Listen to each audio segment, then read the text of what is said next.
Всем привет, я капитан Костя. Еще один рассказ о том, как мы были на острове Алимия, на яхте, на острове Родос. Был жаркий, очень жаркий летний день. Мы стояли там на якоре, на нашей яхте.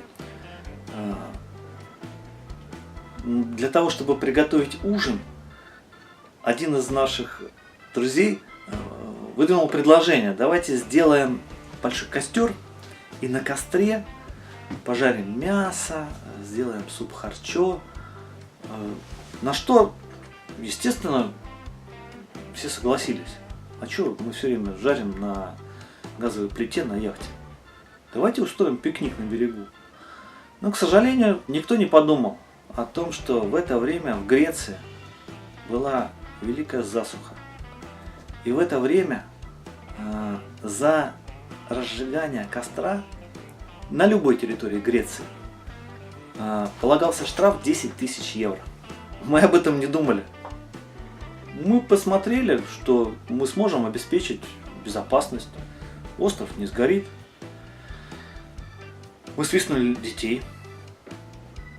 Детям было лет от 10 до 16. И дети пошли по острову собирать хворост. Но так как это были наши дети, они притащили не просто хворост, там маленькие такие деревяшечки, они притащили огромные бревна, которые несли вдвоем-втроем. И тот костер, который мы хотели сделать, небольшой для того, чтобы пожарить, он получился типа пионерского костра с двухметровой, с пламенем 2 метра вверх и полметра и 2 метра вширь. Костер был очень сильный. Кроме нас в этой бухте стояла небольшая немецкая яхта. И вот, видимо, немцы, они знают законы и слушают радио, и следят за новостями. Они нам по рации говорят: "No fire". На что мы говорим: да, ребята, мы же просто мясо пожарить. Шашлычок сделать. Они нам: "No fire". И тут мы поняли, что мы можем попасть очень хорошо на 10 тысяч евро за разжигание костра. Хорошо, у нас там был товарищ, который с греческим паспортом. Он говорит: да чего вы боитесь, если что, я возьму все на себя, и я с ними разберусь. Немецкая яхта сказала: "No fire". Мы, естественно, уже не стали гасить костер.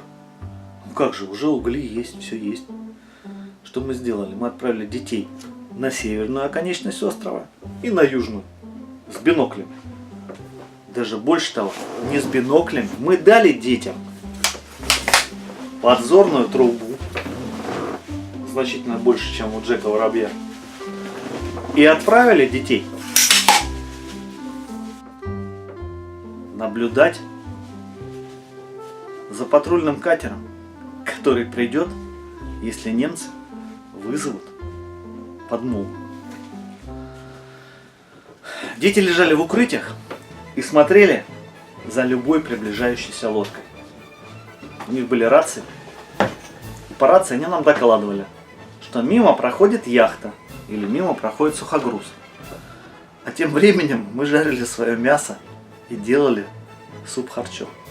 Конечно, костер мы обложили камнями. Конечно, мы сделали так, чтобы было безопасно. Больше того, мы, конечно, притащили туда ведра с водой на всякий случай, чтобы не было пожара. Потому что Греция горела страшно. Пожары сжигали очень много. Даже в Афинах были пожары. Мясо было очень вкусное. Суп харчо был замечательный. Немцам мы не дали попробовать. Ужин состоялся. Ужин был прекрасен.